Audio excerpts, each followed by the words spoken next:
that and AD Kennen, where people were like, oh, yeah, by the way, this is a champion that exists competitive. And now, a little bit over a year later, it's obviously clearly back, and no one's surprised by the pick anymore. So, you know, again, a lot of great choices right there. The interesting thing as well, though, is now that they've shown Graves Sona as the counter lane, I kind of want to point out, though, that Gambit have gotten to counterpick the top lane. And again, if they wait on Alex's pick here, they get to counterpick mid as well. It's one of the benefits of being on the red side or purple side is that you do have that option to react to it.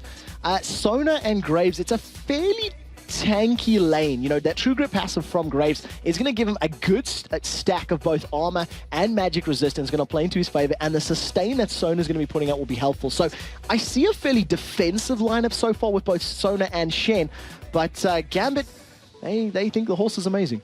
The horse is amazing. If you give it a lick, it tastes like raisins. You gotta love that champion. Now, we've seen AP Master Yi. Yeah, okay, that might have been a troll. But we've seen AP Yi picked back at IPL 5 to decent effect, actually, but he's not showing it yet. I believe Alex actually got a pentakill with him in that particular event. So, has used it well. Not going to be picked here. Hecarim, not yet. Not yet. Good point. Good point. Hecarim, a jungler that, you know, once you've removed some of these other sort of top-tier junglers, Nasus Volibear have already been banned out. Kayle could have been in the jungle. Elise could have been in the jungle as well. Jarvan the Fourth is the only real, if I dare say, top-tier jungler at the moment, and Hecarim that's still there. Now, Hecarim was used a lot in the opening weeks of the NA LCS. We haven't seen too much of him here. Morden was playing him from Giants. I remember him playing twice in one particular weekend, did a lot of split pushing with him, picked up a lot of lane tacks, and effectively used him as a split pusher, became one of the most farm champions in the game, but didn't have a very big impact on the team fights. He was focused on the split pushing mentality. Gambit, they can split push, but we know they prefer to play aggressive. They prefer to be in your face. And I'm just thinking of the combination of that ultimate from Hecarim, the Onslaught of Shadows, plus a wild growth. Oh, yeah. I think that is a terrifying, terrifying combo. And, of course, SK have rounded up their lineup. Yeah, they've grabbed up Ahri, and they've grabbed up the Jarvan, which you said about 7 times so far in Champ Select. Like, hey, he's probably going to play Jarvan. It's Hercubot's go-to jungler right now. Probably going to play Jarvan. Did, in fact, the Lulu out there as well. So, unless it's like top Jarvan, like you've got the SK lineup right here. The top Shen is there again, counterpicked by the Elise. It's Gambit's turn to show their mid laner as well. So they've gotten pretty much dibs on counterpicking every single lane. Let's see what he puts up against Ahri. Now the SK lineup at the moment, though, you know, we've seen Ahri's the second time. We've seen it yesterday from Ocelot as well. Played it very well. Edwards all smiles while he's talking about the pick. Let's see what he wants to troll us with today. Maybe Easter egg Timo.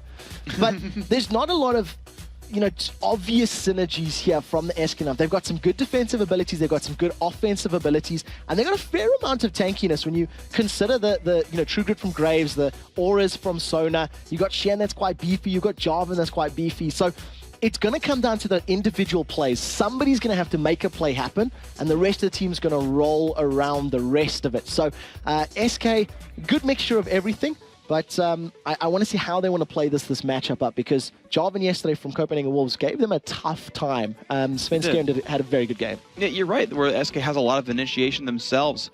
And the thing that I always have to think about when you see a split pusher like Shen, right, and we saw how well it worked for Against All Authority yesterday, is basically you have to deal with split push in some way. You either have someone who heads up fights better and can leave, and go support your team when Shen ults out, or you go all in and you fight 5-on-4s repeatedly. And you mentioned it, Hecarim Lulu, like that's kind of what I think Gambit's gonna have to key off of here. So again, we're getting into this game. You've seen the lineups up on screen. I don't think there's gonna be any lane swaps here. The lanes are all pretty obvious.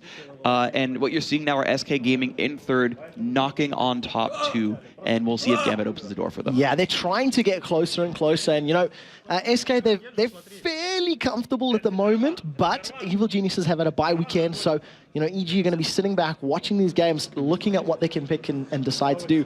But the one thing that I do want to point out is that synergy of the Elise and the Kassadin. It's two sort of assassin-type champions that can burst down somebody very, very quickly and very effectively. Yeah. And when we've seen Fnatic dealing with split pushing from, I think it was SK as well, actually, they would literally camp the Singe that was split pushing, and they used a Zed and a Kassadin combination. And they would just jump on him, kill him, blow him up, and carry on chasing the entire time, over and over and over again. So you couldn't split push because they simply assassinated you. And I feel like this may be something similar. If SK do try to do some form of split pushing with that Shen, I imagine Gambit will try to respond in a similar sort of fashion. You know, send those assassins there, pick up that kill, and then immediately come back to the rest of your team. And of course, they do have a good amount of crowd control. Every single member on that team can do at least something to knock someone down. We're getting our way through the load screen. Of course, you do see SK on your screen right here. It is on them to make all the moves. Now you're seeing Gambit. Once again, the load screen is there. You're seeing just these beautiful splash arts handcrafted by the Riot artists. I mean, there's the Sona in the top right. You've got a Lulu barely off screen. I want to jump in there very, very quickly because about a year ago when Edward was playing Sona almost exclusively, this new Sona skin had a little bit of a graphic update whereby Edward's face was imprinted onto the image. And every time Edward got a 3-man or a 4-man crescendo, that image with his face on the new Sona was plastered everywhere. So I can no longer look at that splash art without seeing Edward's face in it. It's been destroyed or improved. Depends on your viewpoint. I'm going to go ahead and say I'm glad I've never seen that image. Edward's a phenomenal player. I'm happy about that, but I'm glad I have never seen that Photoshop before. It is a little scary to say the least, but we are into game. SK versus Gambit. Sorry, I talked over you, but you said it's a little scary, as is Edward's Sona. Yes, very true. As is Nif's Sona. But it is, of course, Nif playing Sona for at least the European LCS. He's been one of the top Sona players, if not the best Sona player. I'm thinking back to like weeks 2, 3, and 4, where he would just hit so many huge crescendos. But SK, they've decided to go very, very aggressive here. They're stacked up as 5. Darian has no idea where they are. Hecarim spotted him, though. And Hecarim will have vision, I think. I think he's got vision of it. It looks like Gambit are reacting. He definitely saw it. So Darian's running very, very far away. SK trying to be sneaky and lurking around. They're pinging the brush they're going into, which is the one right above Wraiths. They group up together and then try to pin their way down. But, of course, Gambit are like, yeah, peace, we're going to be out of this one. Edward knows he's safe. Look how far in he gets to ward. He gets to ward the Wraith Brush because he knows no one is there to stop him, so it's a safe one. Yeah, completely safe. His positioning is great. Knowing where the opponents are means that he obviously gains the advantage without losing anything. Getting a lot of deep vision wards here as well in terms of the SK Gaming jungle. So this is going to give them so much information on Hercubot's clear times, on his positioning, and they're even going to be cheeky enough and steal those double golems and the Wraiths. Because SK doesn't know a lot about Gambit, they only know that, okay, we took control over the Wraith camp. They actually put the same wards down on the Wraith Brush. But Gambit, because they actually know that they are safe, they literally know where SK have gone. They actually get to take more away from the jungle. They'll trade red buffs, but Gambit gets more out of this one. This is, well, they almost catch him to Darian there, but now this is something that screams to me of something that Crepa was saying yesterday on the analysis decks, when he was talking about how teams need to react to what is going on. You can plan and plan and plan and plan, but if something doesn't go to strategy, then, you know, all of a sudden you simply need to react to your opponents.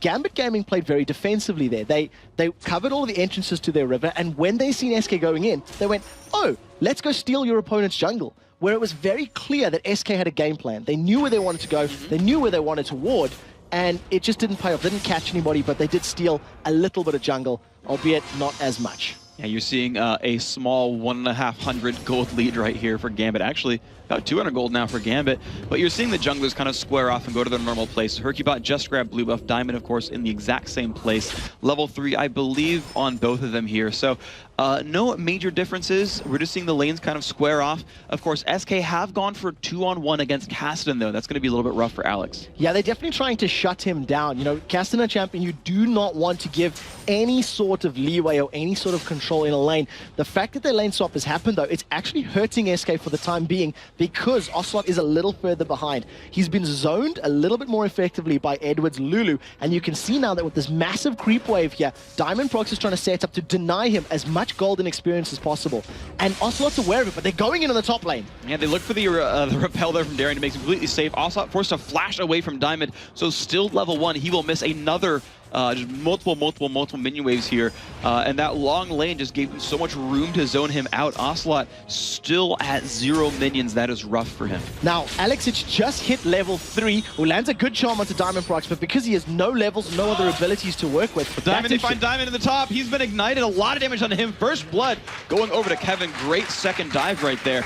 So, Ocelot with the safety, that's worth it overall. Yeah, really well played. Good coordinated dive up there in the top lane. So, SK Gaming, they do balance out these lanes somewhat, giving first blood to Shen. However, Ocelot in the middle is just being so negatively impacted. He's just hit level 2 at 4 minutes on the clock and gotten 2 creeps. he started with Charm because they were anticipating a fight in the jungle. He wasn't able to farm or deal any damage at all with that Orb of Deception, and that is what's putting him so far behind. So good zoning by Gambit, but good coordinated dive. I just wanted to remind everybody, this is patch 3.04, so the Demacian standard no longer gives the aura buff to your teammates when that flag goes down from Jarvan. The turret, though, damage increase not here, and to correct Crepo from yesterday, it does not deal more damage to minions, only champions. He nods in wholehearted agreement and says, "Thank you, Freak, for correcting me." And of course now, we're just kind of going back over the lanes. Kevin had used a red elixir here, level 4 versus level 3. So he's got an experience and gold advantage very clearly, up 16 minions. We'll see if he can keep making Darian's life miserable. It's definitely going to help him out as well, because that's a matchup that's quite difficult for Shen in many cases against an Elise. The fact that it's percentage damage, and she can pretty much deal with the movements and the shields that Shen offers. You know, can get through the taunt, can repel onto him, carry on chasing down in spider form. So it's very good that he has that gold. Until he spends the money, however, the advantage isn't going to be there. Now they're going to go aggressive onto Alex. The knockup misses. He does land this slow, though, at least a little bit. The charm goes off. Nice dodge there by Alex. He's going to get away from this one.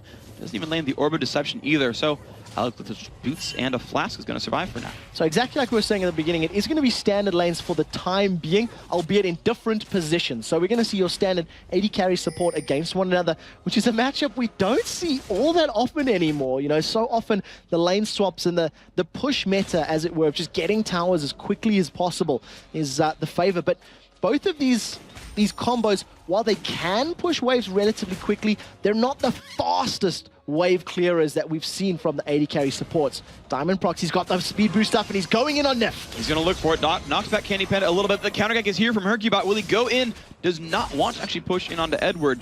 So they don't get much out of that one. Just a little bit of damage into Candy Panda and not a lot of counterattack. Such great positioning from Hercubot. He sort of sniffed that gank a little bit, was just cleared his Wraith camp out and was setting up, you know, towards that mid lane.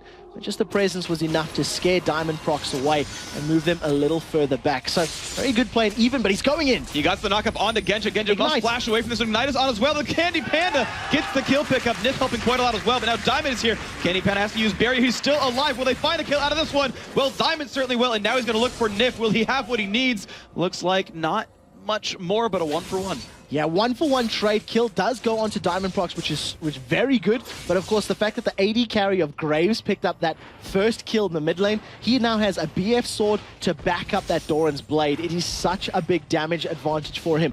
Genja does tend to build something like a double Bloodthirster on his Misfortune. We'll see if he goes that route this time as well. He just wants to get the scaling off of his ultimate. And we'll see how that ends up panning out in the team fights and what kind of route he wants to go for. You can always look for single target damage up, but with auto attacks instead. Hecarim steals away. He saw that Hercubot was there farming out the mid lane, defending the turret, so he got a free steal onto the Wraiths. Now we, of course, see the junglers go back to their own territory here. Hercubot getting his Lizard buff for himself. You can see 31 to 37. The junglers are pretty close in terms of farm. And of course, the Frenchman should have Smite available and takes that one out pretty cleanly. Yeah, is he going to manage just to secure that and get away to safety? And I just want to go back to that Misfortune comment again. Genja yesterday, when he was playing Ashe, he almost relied on his volleys in teamfights more than his auto attacks. He didn't get stuck in quite as much. And it could be a symptom of playing so much Misfortune, where you rely so heavily on your bullet time and positioning in teamfights to get a good channel on your ultimate. And that is really what helps secure you those advantages. So we'll see how he decides to play this one out. He's already got that Vamp Scepter and he gets a small CS advantage over Candy Panda. But other than a couple of ganks, it's just been a lot of farming as Alex gets caught by a taunt. He does land some nice damage off of the charm right there. Nice pickup. I want to point out that Edward had just placed a pink ward in his basically lizard camp brush, the one right by the lane. He's actually looking to counter ward any possible site that SK is looking for, but of course nothing is there. Which makes me think Diamond might be looking for something in the mid lane. Of course, Diamond does find Nif, though. A lot of damage on him. Pops the ult as well. Look at the burst damage there. Edward secures the kill, 2-2. Ult goes off as well, but does not quite find Candy Panda. Solo. Yeah, he was looking for that one. Did put out a lot of damage there, but Candy Panda did get away. Edward, though, he's trying to zone him out. Problem is, Hercubot is there. Must flash away, because that is a very angry Demacian Prince. Candy Panda did get slowed. The glitter lance did land, but he survived. If Edward was only playing AP, he may have been able to pick up that kill, but he secures one more for himself in the mid lane.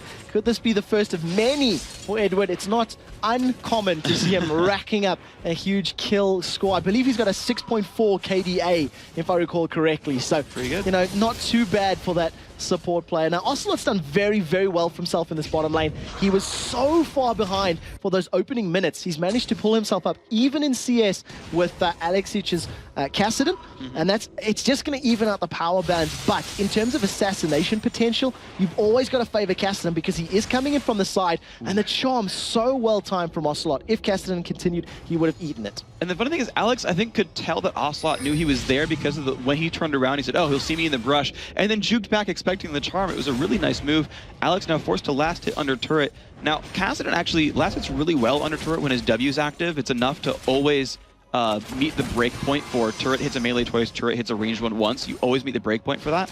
And so he's actually keeping up pretty well. 51 to 45. Kassadin actually surviving. Daring gets aggressed on here by Kevin. Nice stun on the backside though. And Elise actually, I think, gets the better of that trade somewhat. So Kevin's forced to sustain a bit more now. Darian did use his Ignite though. So if Kevin had stuck around and continued fighting, he was going to go in there. So remember, it's not available if Diamond Prox comes in for this gank. But he did walk straight over Kevin's ward. So Kevin is well aware of it. You can see a number of pings on the minimap. He's pretty much saying, look, I know that the horse is here. And I'm confident enough for the time being. Hercubot's already roaming around in anticipation of either the gank or to set up a gank of his own. So we'll see how Gambit set this one up. But up in the top lane, it does look like that Jarvan's gone in. And we'll see if we can get up there. Oh, the flash from Daring keeps him alive for a little bit. The Ignite, though, picks up the kill. Kevin, nice grab right there. We were watching how the slightly unfortunate ward from Edward could not see the one that SK had put down. But just a straight-up duel. Nice pickup there, or 2v1, I should say. Alex Ich now in the bottom. Does take damage in a duel against Ocelot. These guys are still trading back and forth overall. Not a lot of movement lane to lane, but Hercubot's definitely putting his pressure on the map. Now Diamond forced to defend this turret 1 versus 2, and SK are not going for a kill there. No, low damage ping. As you see, Ocelot is dropped by Alex. If he decides to go in aggressive, he may actually be able to pick up the kill, but SK are trying to set one up on Diamond. Yeah, they land the taunt, a lot of damage there, but the turret just putting out a little bit too much pressure for these guys. SK are not going to find the kill there. Oh, the go in from Alex. Will he get the damage he needs? It's so very close, and they are going to trade. Nice. It's interesting. I don't know if it's better for anyone in particular, but it's kill for a kill. I'm pretty sure that Alex, I think he ate a charm. I'm not sure because he seemed to just stop once he landed under the turret. SK Candypan in the mid lane is putting a lot of aggression onto Genja, but it's not affecting his farming just yet.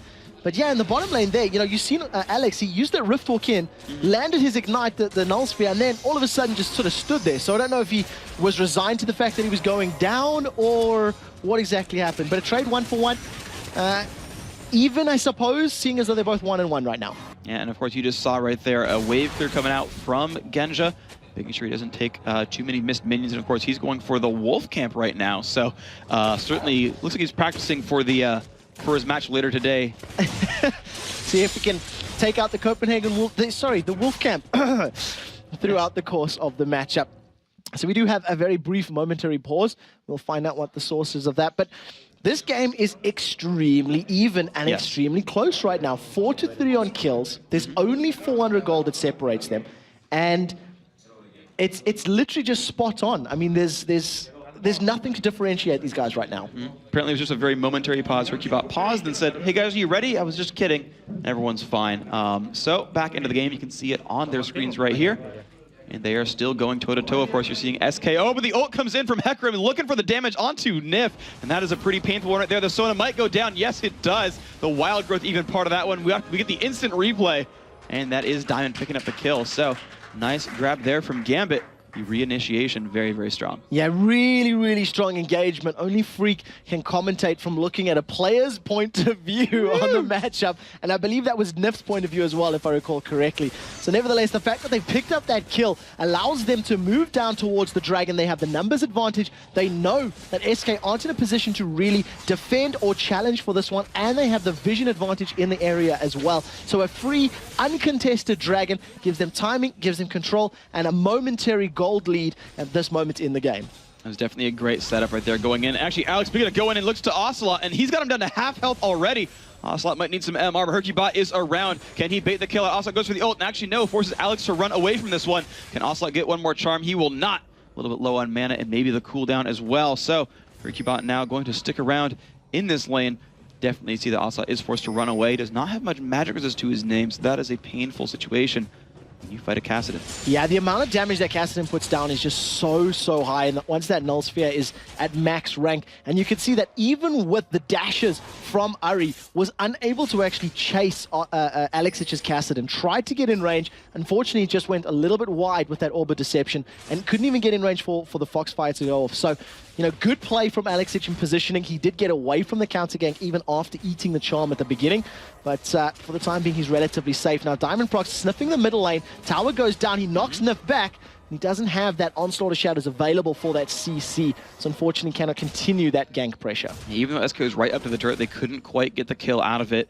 So we're going to see Genja go back to the base. Hercubot grabbing his buffs one more time throughout the map. This is going to be his golem, it seems. And it's interesting because we're not seeing the sort of standard AP mid players get their own blue buffs, because you're seeing them basically sit at the bottom lane and not leave, and the junglers over and over and over again just grab them for themselves. Yeah, it's different to what we usually see in terms of that play, especially when you consider how much Ari and Kassadin can benefit from. Candypan is going to try steal. Collateral damage comes out, but it is a little late because the burst damage from Riftwalk was too high. They had full vision of it. They knew it was going down, and you could sort of feel that Gambit were aware of the presence, because they did pull it back into their towards the grass, the bush area, to deny as much vision as possible. Yeah. And the fact that those blue buffs have been denied, and the fact that, you know, Alex had a little bit of a stronger start, he hit some items before Ocelot did, means he's got a 20 CS lead right now in this bottom lane. He's also had a little bit, Ocelot's had to deal with a little bit more gank pressure from his opponents. That's true. What that's meant is that up in their top lane, Kevin's Shen has managed to go 2-0 against his lane opponent, also thanks to some help from the SK team. So it's a clear focus that SK want to try and detract from Elise's farm and focus on feeding Shen, whereas Gambit are trying to focus on Ocelot and his Ari a little bit more. And of course that plays in, and it makes so much sense too, because SK's game plan is about Kevin split pushing, and they're making Kevin get ahead here. And of course Gambit wants to get in and fight a real team fight. Hercubot is looking for the bottom lane here. He's looking for it, but he's standing right on top of a ward. So he's unaware that his opponents can see him. Once these minions get down, they may actually be able to do so. But once that ward gets positioned, his vision will be revealed. And you can see Hercubot immediately goes, oh, I forgot when I do that they can see me, and he starts to walk away. But Ocelot is going to get caught out here. Alex finds a nice opening there. Ocelot does not land the charm. Alex is in a pretty good spot. He's trying to run away. No, he goes in onto Ocelot, but he's been Demacia and ulted. And now it's a silence on a Hercubot. Jarvan's not in a great place. Shen comes by as well. They're going to try to go back on in. He flashes forward. He just forces Kassadin to run away. Actually, the Cocoon stops Shen from showing up, so it's still a 2-on-2. There's the onslaught of shadows, and that is the kill picked up. Alex Itch getting the credit onto that one.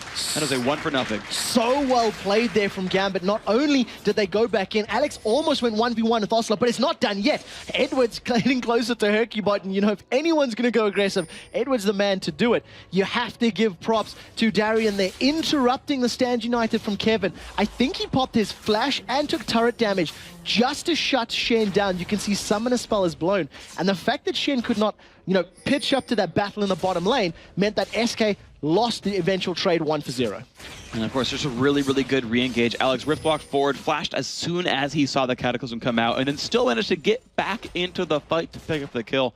The mechanics there on that Kassadin play very strong, but a duel up in the top lane. Darian getting dropped very, very low, but lands Cocoon onto Kevin and starts running away. Can Kevin do anything here? Of course, Darian's flash is down from that prior engagement, so no, it's Genja walking to the top lane. That ward just times out. Kevin's gonna go back to farming. Yep, Count farming Shen. Who would have guessed? You know, weird, right? He's just doing the best that he can to work towards that Warmog. He's already got that Giant's Belt, Ruby Crystal, and the Rejuvenation Bead in his back pocket, so he shouldn't be too far away from securing that. I just want to see what Genja's going to be building next. He has his first Bloodthirster completed. He started with 6% lifesteal quints. Alex thinks he can take this one. Does he have enough damage? He's certainly looking for it. He's playing like he does. The taunt comes in. That's going to be so much damage on Alex's Ripwalk is still down. Will it be enough? There's a force pose as well. Kevin, oh, he does pick up the kill first, but Alex does go down afterwards. So Alex trading again underneath the turret. He had enough damage to pick up the kill, but a very, very good taunt from Kevin with the damage reduction and the CC that offered. Bought, I think, 2 more turret hits onto Alex, which would have been the difference between life and death. So a good taunt managed to at least, you know, give him 1 in reply or 1 back, but And we're going to have to see if Alexic keeps doing that throughout the game, because he cannot afford to just keep dying every time he tries to dive and pick up a kill. It's true, you end up losing out on a lot of experience when you're not farming minions and whatnot. Ocelot pushing out the bottom lane in response, and of course, no one is there to clean up those minions that get pushed out. So you're seeing what happens when, you dive like that. Genji's being run to the bottom lane right here to try to pick that up. Alex Ich with home guard boots trying to do the same, so Genji turns around, using Strat to get back to the mid lane. But let's recap so far, guys. This game is pretty much neck and neck. We're 19 minutes in. Gambit have pulled a narrow 1-kill lead. They've got +1 Dragon as well, but the turrets are equal. And you're seeing different styles anyway from these teams, so gold is not even the most important, Factor. tool of who's winning. There you go. Thank you, Factor. And interesting about that as well, the fact that it's 1 tower to 1, 5 kills to 6. For anybody that did watch any of the NA games last night, there was one particular matchup where at 18 minutes on the clock, I believe 6 towers had been killed already for 0 deaths. It was just tower. It was like a tower defense game is what ended up happening. They traded like tower offense game. Whoa! And it was just back and forth tower killing. That is all they did over and over and over before finally First Blood came. So this is a matchup that is somewhat similar, but in the opposite respect. There's not been a lot of pushing, but Hercubot's fun. Speaking of pushing, he's been pushed right down 6 feet under, and SK Gaming timed all their aggression right around the Dragon respawn. They are there, and this